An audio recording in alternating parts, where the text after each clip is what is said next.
नमस्कार, प्रणाम, सत श्री अकाल, अस्सलाम वालेकुम। के हाल छे? मैं आपका मोंटी प्रो एके स्काई डिजिटल से।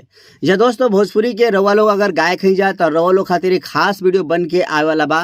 तो रिक्वेस्ट बा कि छोटा सा वीडियो के जरूर देखी जा। जी हाँ दोस्तों, मैं आपको बता दूं कि भोजपुरी के गायकों को बड़ा संघर्ष करना पड़ता है और संघर्ष इतना करे के पड़ेला कि उन लोग के संघर्ष में समय भी लागेला और पल पल रास्ता रास्ता में ऐसा लोग मिले जहां से उनकर कठिनाई बढ़त चल जाला और वो जगह पे ना पहुंच पावे लंजा। आप लोगों के लिए एक ही रास्ता बनता था और वो रास्ता आप लोगों ने अपनाना शुरू कर दिया है और वो रास्ता होला खुद के चैनल बनावे के। तो रउआ लोग का करे नहीं जा कि अब खुद से ऑफिशियल चैनल भी बनवावे नहीं जा, बट ओकरा में दिक्कत ही होला कि रउआ लोगों के चला ना पावे नहीं जा। तो जब आप लोग चला नहीं पाते हैं, इन सब चीज़ों को देखते हुए छोटे छोटे जो आप लोग क्रिएटर हैं उनके लिए डिजिटल प्लेटफॉर्म बना हुआ है और डिजिटल प्लेटफॉर्म में ऐसे ऐसे छोटी छोटी एजेंसियां हो रही हैं जो आप लोगों का सपोर्ट करता है। मीन्स कि अगर बात कर लें एके स्काई डिजिटल का, तो राउर लोग के भाई मोंटी ब्रो के एके स्काई डिजिटल एजेंसी है जहां पर रउआ लोग के चैनल के मैनेजमेंट होला। जैसे कि रउआ लोग कोनो गाना गा देता नहीं जा और खुद से चैनल नहीं जा चला पावत, कोशिश बहुत करता जा मगर कोनो फायदा नहीं होत।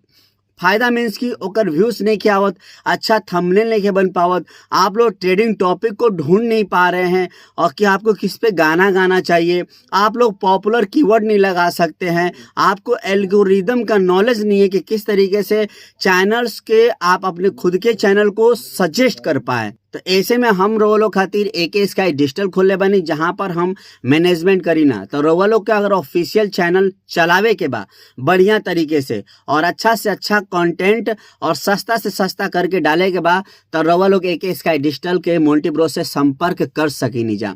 हम भोजपुरी भाषा में, मैथिली भाषा में, मगही भाषा में, खोटा भाषा में, बंगाली भाषा में, हरियाणवी भाषा में सब तरीके के चैनल के मैनेजमेंट करी ना। तो आप लोग अपन सोशल साइट भी चलवा सकत नहीं जा, जैसे कि Facebook page, Instagram, daily motion और यूट्यूब। तो रउआ लोग इस पर काम भी करवा सकत नहीं जा। रउआ लोग पूरा कार्यभार में कोनो टेंशन नहीं, बस जे प्रकार से ट्रेडिंग टॉपिक के सॉन्ग बा वो सॉन्ग रउआ लोग गाई जा और गवा के अपन शूटिंग कराई जा या MP3 और रउआ लोग के चैनल के मैनेजमेंट और सोशल साइट के मैनेजमेंट राउर भाई मोंटी ब्रो करिए। तो हम रउआ लोग के यह कोई इन्फॉर्मेशन देवाल बानी जो खास बा, अगर विधिवत तरीके से जानकारी चाहता नहीं जा तो रउआ लोग के डिस्क्रिप्शन में कॉन्टैक्ट नंबर हमारा मिल जाई और अगर रउआ लोग कमेंट सेक्शन में भी देखम तो वो जो मिल जाई और स्क्रीन पर भी आवता। तो इन नंबर के रउआ लोग सेव कर लीजा और अपन चैनल के प्रकार से अर्निंग के मुताबिक, कमाए के मुताबिक बनावे के बाद, व्यूज लियावे के मुताबिक बनावे के बाद, अच्छा तरीके से सुंदर बनावे के बाद तो रो लोग कॉन्टैक्ट करम जा। तो इतना ही, फिर वीडियो में रो के मिलम, तब तक के लिए बाय बाय, टेक केयर, राउर मोंटी प्रो।